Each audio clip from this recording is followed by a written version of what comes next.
anak-anakku yang hebat dan luar biasa, bahwa percaya ketika kita kembali bertemu lewat pembelajaran daring pendidikan agama Kristen, kalian semua dalam keadaan sehat walafiat, diberkati oleh Tuhan.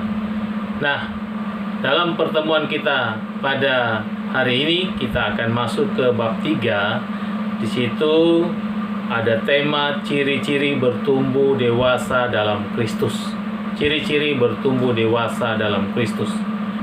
Nah, sebelum kita masuk ke materi pembelajaran, perlu diperhatikan di situ ada beberapa bacaan Alkitab, yaitu Efesus pasal 3 ayat 14 sampai ayatnya yang ke-21, kemudian pasal 4 ayat 11 sampai ayat yang ke-6, Ibrani pasal 5 ayat 11 sampai pasal 6 ayatnya yang ke-8, kemudian ada kitab 2 Petrus pasal 3 ayat 17 sampai 18, dan terakhir Kolose pasal 2 ayat 6 sampai ayatnya yang ke-7.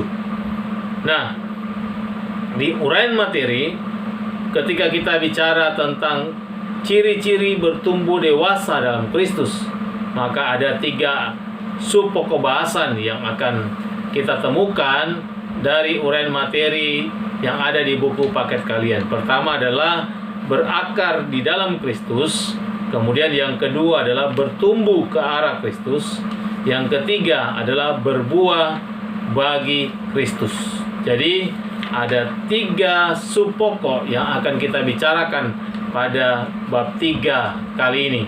Sebelum kita masuk kepada uraian materi, mari kita berdoa untuk memulai pembelajaran kita hari ini. Terima kasih Tuhan Yesus untuk segala perlindungan dan berkat bagi kami. Hari ini kami akan memulai pembelajaran daring untuk mata pelajaran pendidikan agama Kristen. Biarlah Tuhan memberkati agar setiap materi yang disampaikan dapat kami terima, khususnya siswa-siswi SMA Galatia kelas 10 dapat terima dengan baik, bahkan yang lebih penting dapat dipraktekkan dalam kehidupan sehari-hari bagaimana menjadi pribadi yang bertumbuh dewasa dalam Kristus. Terima kasih untuk berkat-Mu kami mulaikan pembelajaran daring pendidikan agama Kristen dan budi pekerti hari ini. Dalam nama Tuhan Yesus kami berdoa. Haleluya. Amin.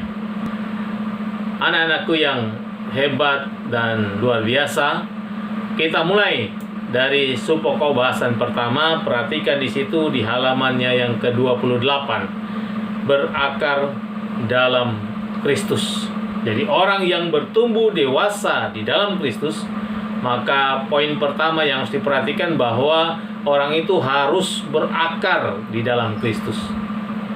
Disebutkan di situ bahwa akar adalah bagian tumbuhan yang tertanam dalam tanah sebagai penguat dan penghisap zat makanan.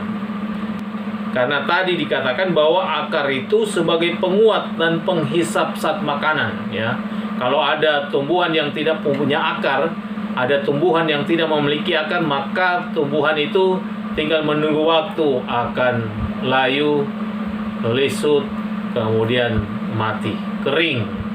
Karena dia tidak, pertama, mendapatkan asupan makanan, kedua, ketika ditiup angin, dia langsung roboh atau tumbang. Nah, oleh karena itu, akar ini dikatakan sangat penting. Demikian juga dalam kehidupan kita sebagai orang percaya, ketika sementara mengalami pertumbuhan menjadi pribadi yang dewasa di dalam Kristus, maka poin penting yang kita dapat, kita harus menjadi anak-anak Tuhan, orang percaya yang memiliki akar yang kuat. Ketika kita kaitkan dengan pertumbuhan kehidupan rohani, maka menurut Paulus dalam kitab Kolose yang menjadi ayat pendahuluan kita tadi, dalam kitab Kolose pasal 2 ayat 6 sampai ayatnya yang ke-7, di situ Rasul Paulus menekankan bahwa bila kita berakar teguh di dalam Kristus, maka kita akan dapat bertumbuh dengan baik. Jadi pertumbuhan kedewasaan di dalam Kristus harus dikatakan di situ berakar teguh di dalam Kristus, ya. Sebagaimana pohon dikatakan tidak dapat hidup jika ia tidak berakar, maka pohon kehidupan iman kita atau pohon kehidupan iman seseorang juga tidak akan dapat bertumbuh dan berbuah di dalam Kristus. Tidak akan pernah menjadi seorang yang dewasa di dalam Kristus kalau sekali lagi dia tidak memiliki akar yang teguh. Jika seorang menanam akar hidup rohaninya di dalam Kristus, maka dikatakan ia akan sanggup untuk hidup, dia akan sanggup untuk bertahan, dia akan bertumbuh di dalam imannya. Nah, sebaliknya ketika seorang berhenti berakar di dalam Kristus, maka pertumbuhannya dikatakan akan berhenti, mustahil dia akan menghasilkan buah. Oleh karena itu, berakar di dalam Kristus adalah sebuah proses yang dikatakan berlangsung seumur hidup. Nah, agar seorang dapat senantiasa menanamkan akarnya di dalam Kristus, maka ia harus menjadi pribadi yang tekun. Pribadi yang tekun, jadi perhatikan baik. Pribadi yang tekun adalah disebutkan situ orang yang punya kemampuan untuk mendisiplinkan dirinya sendiri. Bagaimana dia mampu memprioritaskan hidup, mengatur waktunya untuk melakukan kegiatan-kegiatan yang mengarahkan hatinya, mengarahkan pikirannya kepada Kristus. Ya. Jadi ketekunan kita, misalnya kalau kita dalam kehidupan sehari-hari, orang itu akan punya kerinduan yang sangat besar untuk selalu mencari, untuk selalu beribadah kepada Tuhan, punya kerinduan untuk memuji Tuhan. Dia akan melakukan itu dengan baik, dengan disiplin. Kemudian bagaimana dia tahu menempatkan prioritas hidupnya, apa yang utama di dalam kehidupannya. Itu dikatakan berakar, ya. Jadi iman Kristen perlu ditopang dengan akar yang tertanam kuat di dalam Kristus, sehingga dapat menyerap firman Tuhan untuk kehidupan dan membuat kehidupan kekristenannya itu kokoh berdiri, ya. Menghadapi berbagai pergumulan, kita tahu bahwa dalam perjalanan kehidupan seorang pasti akan ada masalah, pasti ada yang namanya pergumulan, ada hal-hal yang mungkin bisa membuat dia jauh dari Tuhan, ada tantangan yang dihadapi. Oleh karena itu dia harus berakar di dalam Kristus. Ketika dia berakar di dalam Kristus, ibaratkan tantangan, hambatan, masalah itu bagaikan angin yang menerpa sebuah pohon. Tapi kalau pohon itu memiliki akar yang kuat, tertanam betul, teguh, maka sehebat apapun angin itu kadang-kadang tidak bisa membuat pohon itu roboh, pohon itu tumbang. Kenapa? Karena akarnya tertanam kuat dengan baik. Demikian juga dalam kehidupan kekristenan, kalau imannya berakar di dalam Kristus, maka cobaan, tantangan, hambatan tidak akan membuat imannya roboh, tapi dia akan tetap terus berdiri teguh, berdiri kokoh, karena dia berakar di dalam Kristus. Kemudian yang kedua disebutkan di situ, orang yang bertumbuh dewasa di dalam Kristus, ciri-ciri yang kedua adalah dia akan bertumbuh ke arah Kristus. Pertama, dia akan berakar di dalam Kristus. Kedua, dia akan bertumbuh ke arah Kristus, ya. Bertumbuh ke arah Kristus. Nah, Allah melakukan pembaruan bagi kehidupan kita manusia agar supaya kita ini bisa mengalami pertumbuhan rohani yang baik. Untuk itu orang percaya harus memelihara persekutuan pribadi dengan Kristus, mempelajari firman Allah untuk memiliki pengenalan yang benar tentang Allah. Kenapa? Karena dengan cara demikian orang percaya dapat tumbuh semakin kuat dalam imannya kepada Kristus. Supaya orang percaya dapat bertumbuh semakin kuat dalam imannya kepada Kristus.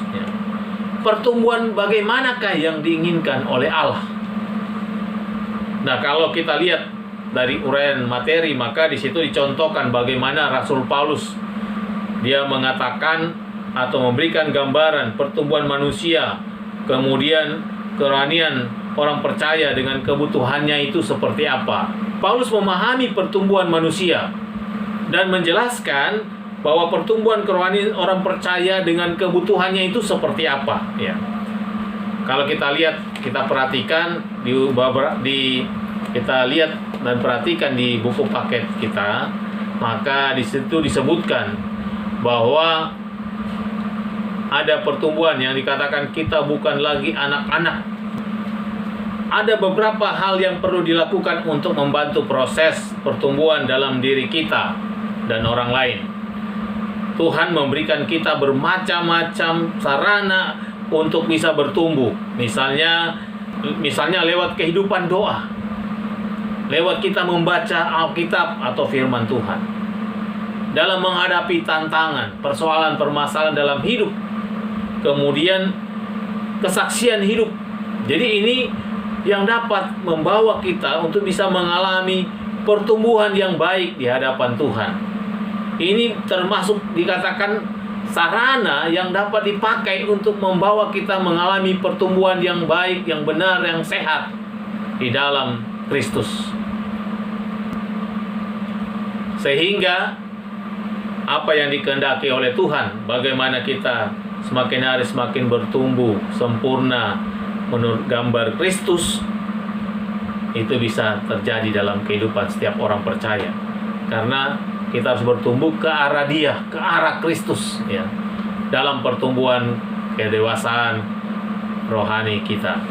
Kemudian yang ketiga adalah ciri-ciri bertumbuh dewasa dalam Kristus adalah dia harus berbuah bagi Kristus. Jadi yang pertama, berakar dalam Kristus, dia harus bertumbuh ke arah Kristus. Kedua, kemudian yang ketiga, dia harus berbuah bagi Kristus. Jadi orang Kristen yang hanya puas dengan pengalaman keselamatan biasanya tidak mau lagi bertumbuh dan berbuah, ya. Dia sudah merasa puas diri, bangga dengan apa yang dia miliki sekarang. Tapi sebenarnya ketika kita bicara pertumbuhan yang sempurna, maka pertumbuhan yang sempurna itu adalah pertumbuhan yang bisa menghasilkan buah yang baik, ya. Jadi pertumbuhan seorang dilihat dari buahnya. Misalnya Tuhan Yesus berkata, tidak mungkin pohon yang baik itu menghasilkan buah yang tidak baik, ataupun pohon yang tidak baik itu menghasilkan buah yang baik. Dan setiap pohon yang tidak menghasilkan buah yang baik pasti ditebang dan dibuang ke dalam api. Matius pasal 7 ayat 18 sampai 19. Ini menunjukkan kepada kita bahwa dalam pertumbuhan kedewasaan kita harus masuk ke tahap bagaimana kita bisa berbuah bagi Kristus.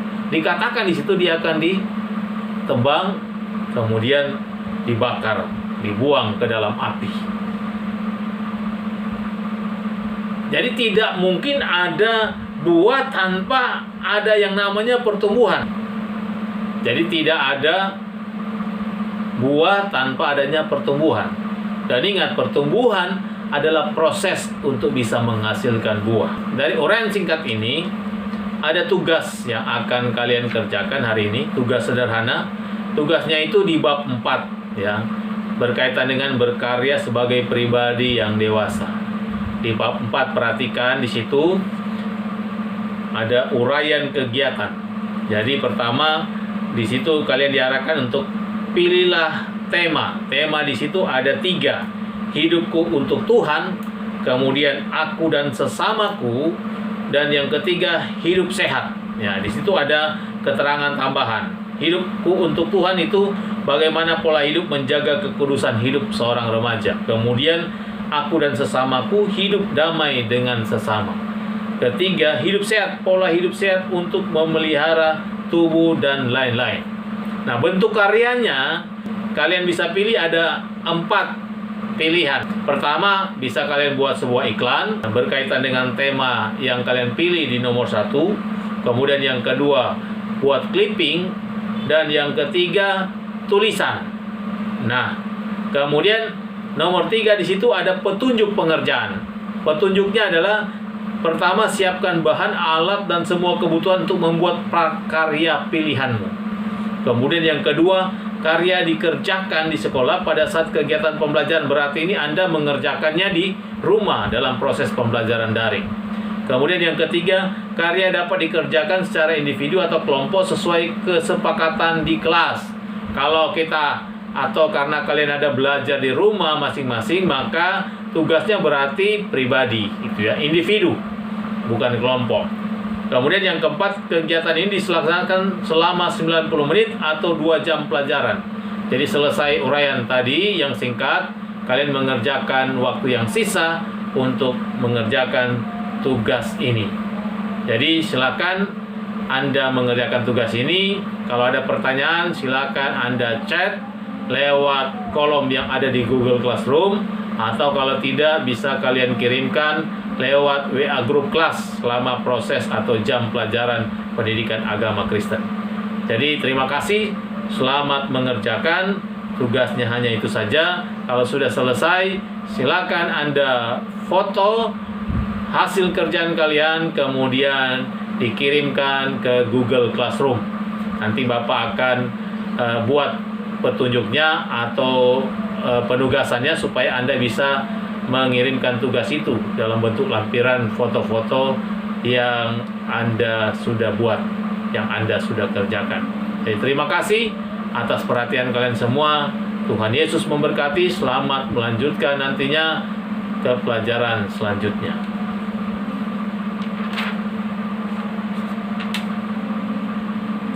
Nah, di bagian terakhir Bapak ingatkan bahwa nanti pertemuan berikutnya, pada minggu berikutnya kita akan uji kompetensi atau ulangan harian pertama, ya. Jadi ulangan harian pertama untuk minggu depan. Jadi tolong dipelajari, buku paket Anda dibaca, kemudian nanti Bapak akan memberikan soal untuk ulangan harian.